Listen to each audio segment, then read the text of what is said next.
പുറത്തേക്ക് വരുമ്പം ഈ ആളുകളെ ഇവിടുന്ന് ഇറക്കി വിടുകയായിരുന്നുള്ള, ശരിക്കും പറഞ്ഞു കഴിഞ്ഞാല് മുനമ്പൻകാർ സമരം ചെയ്യുന്നത് ഇറങ്ങിപ്പോയി എന്ന് പറഞ്ഞുകൊണ്ടല്ല, അവരുടെ റവന്യൂ അവകാശങ്ങൾ സ്ഥാപിച്ചു കിട്ടുക. ഇപ്പൊ പി സി ജോർജ് സാറ് പറഞ്ഞ സംഭവം, ഇടുക്കിയിലെ ആളുകളുടെ അവസ്ഥ ഏതാണ്? സ്ഥലമുണ്ടോ? സ്ഥലമുണ്ട്, കരമടയ്ക്കാൻ പറ്റുന്നില്ല, ഗതികെട്ടൊരവസ്ഥയാണ്. ഈ ഒരു അവസ്ഥയാണ് മുനമ്പത്തേക്കും ചെല്ലാൻ പോകുന്ന അവസ്ഥ. അതുകൊണ്ട് തന്നെ നമ്മുടെ മാധ്യമങ്ങളും നമ്മുടെ രാഷ്ട്രീയക്കാരും ചേർന്ന് ഒരു തെറ്റിദ്ധാരണ, മുനമ്പത്ത് നിന്ന് ആരെയും ഇറക്കി വിടുകയാണ്. മന്ത്രിമാര് പറയുന്നു, MLA മാര് വന്ന് പറയുന്നു, രാഷ്ട്രീയക്കാരൻ പറയുന്നു. പക്ഷെ ഈ മുനമ്പക്കാരൻ ജീവിക്കണ്ടേ, ആ പിള്ളേർക്ക് ലോൺ കിട്ടണ്ടേ, പഠിക്കണ്ടേ, അങ്ങനെയൊക്കെയുള്ള കാര്യങ്ങളിലേക്കൊക്കെ ജോസഫിന്റെ മകളുടെ കാര്യം കേട്ടല്ലോ, ചങ്ക് പൊട്ടുകയാ കൊച്ചിന്റെ കൈവിരിച്ചു എന്നുള്ള പ്രാർത്ഥന. തീർച്ചയായിട്ടും. അപ്പൊ അങ്ങനെയൊക്കെയുള്ള ഈ റവന്യൂ അവകാശങ്ങള്, അപ്പൊ അവർക്ക് കരമടയ്ക്കാൻ പറ്റണം, ലോൺ എടുക്കാനായിട്ട് പറ്റണം, അങ്ങനെയുള്ള റവന്യൂ അവകാശങ്ങളാണ് ശരിക്കും പറഞ്ഞ മുനമ്പൻകാരുടെ ഒരു ആവശ്യം എന്ന് പറയുക. ഇറക്കി വിടാനായിട്ട് ഇപ്പൊ കേരളം പോലൊരു സ്ഥലത്ത് ഈ 610 വീട്ടുകാരെ അങ്ങ് ഓടിച്ചങ്ങ് ഇറക്കി വിടാൻ പറ്റുമെന്നില്ല, ഈ പൊതുസംഭവം ചോദിക്കും. പക്ഷെ ഈ വ്യക്തികൾ തന്നെയാണ് കരമടയ്ക്കാൻ വേണ്ടി ചെല്ലുക. അവനോട് പറഞ്ഞ കരം അടക്കിയല്ല, ബാങ്കുകാരൻ പറഞ്ഞ് നിന്റെ ഭൂമി വഖഫിന്റെ ആണ്, നിനക്ക് ലോൺ തരികയില്ല. അപ്പോൾ ഓരോ കുടുംബങ്ങളെ അങ്ങോട്ടിട്ട് മാനസികമായിട്ട് തകർക്കുക. അപ്പൊ ഇത് മുനമ്പത്തുനിന്ന് ആരംഭിച്ചിട്ടേ ഉള്ളൂ, അത് അങ്ങ് നീളും.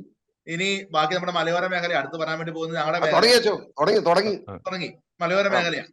അപ്പൊ ഇങ്ങനെ വന്നിട്ട് ശരിക്കും പറഞ്ഞു കഴിഞ്ഞാൽ ക്രിസ്ത്യാനിയെ സാമ്പത്തികമായിട്ട് തകർക്കാനുള്ള കൃത്യമായൊരു തന്ത്രമായത്.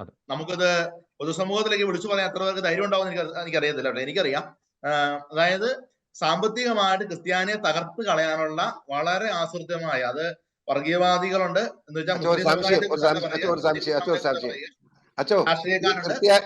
ക്രിസ്ത്യാനി തന്നെയാണല്ലോ അച്ഛൻ അവിടുത്തെ MLA-യും ജോസഫും മോൻസും ജോസ് കെ മാണിയുടെ ഉൾപ്പെടെ MLA ക്രിസ്ത്യാനി തന്നെയാണല്ലോ നമുക്ക് എതിരായിട്ട് വോട്ട് ചെയ്യുന്നത്. അതിനെപ്പറ്റി അച്ഛൻ ഒന്നും പറയാത്ത എന്താ? തീർച്ചയായിട്ടും പറയും. കഴിഞ്ഞ ആഴ്ച പള്ളി ഞാൻ പറഞ്ഞിരുന്നു. അതായത് ഈ പറയുന്ന ആൾക്കാർ തന്നെയാണ് അവിടെ പോയിട്ട് ഞങ്ങൾക്ക് ഒരു കുഴപ്പമുണ്ടാവില്ല, ഞങ്ങൾ സംരക്ഷിച്ചോളാം എന്ന് പറയുന്നത്. തന്നെയല്ല, ഈ പറയുന്ന രാഷ്ട്രീയ പാർട്ടികൾ, പ്രത്യേകിച്ച് കേരള കോൺഗ്രസിന്റെ തന്നെ, അതാണ് ഏറ്റവും കൂടുതൽ വേദന ഉണ്ടാക്കുന്ന ഒരു കാര്യം. കാരണം പേര് പറയുമ്പോൾ ക്രിസ്ത്യാനിയുടെ പാർട്ടി, അച്ഛന്മാരെ കാണുമ്പോൾ സ്തുതി ചെല്ലുന്നു, ഇലക്ഷൻ കാലമാകുമ്പം അരമനകൾ കയറി ഇറങ്ങുന്നു, ഭയങ്കര സന്തോഷം, എത്രമാരെ കണ്ട ഓടി പാഞ്ഞു വന്ന് മിണ്ടുന്നു, ഇതെല്ലാം ഉണ്ട്. ഈ പറയുന്ന ഏതാണ്ട് 10ഓളം MLA-മാരുണ്ട്. കേരള കോൺഗ്രസ് ജോസഫിന്റെ 2ഉണ്ട്, മാണിയുടെ 6 5, മാണിയുടെ 5ഉണ്ട്, നമ്മുടെ ജേക്കബിന്റെ ഒരെണ്ണമുണ്ട്, ഒരെണ്ണമുണ്ട്. ഇത്ര MLA-മാർ കേരള കോൺഗ്രസ് ലേബലിലുണ്ട്. ഒരാൾ പോലും വോട്ട് ചെയ്തില്ലെങ്കിൽ വിട്ടു നിൽക്കാനെങ്കിലുള്ള ഒരു മനസ്സ് കാണിക്കാനായിട്ട് കഴിഞ്ഞില്ല എന്നുള്ളത് വല്ലാത്തൊരു സങ്കടമാണ്. ശരിക്കും പറഞ്ഞു കഴിഞ്ഞാൽ നമ്മളെ വിറ്റ് കാശാക്കാനായിട്ട് ഇവന്മാരെല്ലാം കൂടെ ഒത്തിരിക്കുന്നത് തന്നെ നമ്മൾ കൃത്യമായിട്ട് തന്നെ പറയണം, നമ്മൾ മനസ്സിലാക്കേണ്ടതായിട്ടുണ്ട്. കാരണം നമ്മുടെ പേര് പറഞ്ഞ്, അല്ലെങ്കിൽ ക്രിസ്ത്യാനിയുടെ സംരക്ഷകരാണെന്ന് പറഞ്ഞുകൊണ്ട് വരുന്ന രാഷ്ട്രീയ നേതാക്കന്മാര് ഒരാത്മാർത്ഥതയും കാണിക്കുന്നില്ല. മാത്രമല്ല, ഇനി പാർട്ടി വിപ്പണ്ട് വോട്ട് ചെയ്തോട്ടെ എന്നാ ഇന്ന് വിയോജിപ്പ് അറിയിച്ചിട്ട് വോട്ട് ചെയ്യാൻ അതിന് പോലും ഉള്ള ആർജവത്വം ഉണ്ടായിട്ടില്ല എന്നുള്ളത് വളരെ വേദനാജനകമായ കാര്യമാണ്. അതിലും വേദന ഉണ്ടാക്കുന്ന കാര്യമാണ് ഇവരൊക്കെ യാതൊരു ഉടുപ്പും ഇല്ലാണ്ട് മുനമ്പത്ത് പോയി ഞങ്ങൾ ഞങ്ങളുടെ കൂടെ പറയുന്നു എന്നുള്ളതാണ് ഏറ്റവും സങ്കടകരമായ കാര്യം. അതായത് ഇവിടെ വന്നിട്ട് ചെയ്യുന്നു, പത്രപ്രസ്താവന നടത്തുന്നു, അവിടെ പോയി ഇവരോട് പറയുന്നു ഞങ്ങളെല്ലാം നിങ്ങളുടെ കൂട്ടത്തിലുണ്ട്, ഒരു കുഴപ്പമില്ല എന്ന് പറയുന്ന ഒരു അവസ്ഥയിലേക്ക് അത്രമാത്രം ഈ ആളുകളെ തീരെ അങ്ങോട്ട് കുറച്ച് കാണുക. ഈ മത്സ്യത്തൊഴിലാളികൾക്ക് ഒരുപക്ഷെ സാറ് നമ്മുടെ ജോസഫേട്ടൻ പറഞ്ഞ പോലെ വിദ്യാഭ്യാസം ഇല്ലായിരിക്കും, പക്ഷെ അവർക്ക് വല്ലാത്തൊരു ആർജവത്വം ഉണ്ട്. ആ മനുഷ്യരുടെ ആർജവത്തിൽ നമ്മൾ കാണുന്നേ. അവരെ നിങ്ങൾ ചെറുതായിട്ട് കാണല്ലേ. ഈ നേതാക്കന്മാർ അവിടെ പോയിട്ട് നിങ്ങളുടെ കൂടെ ഞങ്ങളുണ്ടെന്ന് പറയുന്നു, നിയമസഭ വരുമ്പോൾ നേരെ വട്ടം തിരിഞ്ഞിരിക്കുന്നു. അങ്ങനെ ഒരു അവസ്ഥയില് നമ്മളെ ശരിക്കും പറഞ്ഞു കഴിഞ്ഞാൽ ചൂഷണം ചെയ്യുന്ന ഒരു രാഷ്ട്രീയ നേതൃത്വത്തിന്റെ ഒരു ചിത്രം തിരിച്ചറിയേണ്ട ഒരു കാലഘട്ടമാണ് ശരിക്കും പറഞ്ഞു കഴിഞ്ഞാൽ ഇത്.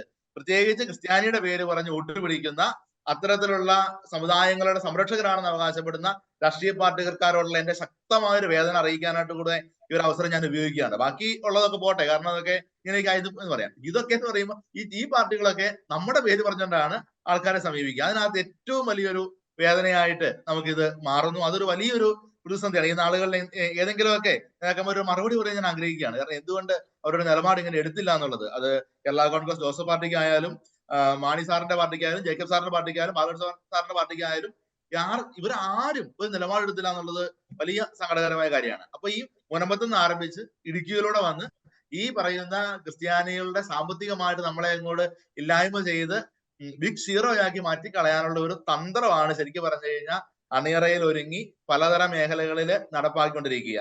അത് മുനമ്പത്തെ വഖഫ് വിഷയമായാലും ബാക്കി സ്ഥലങ്ങളിലേക്ക് വ്യാപിക്കുന്നു.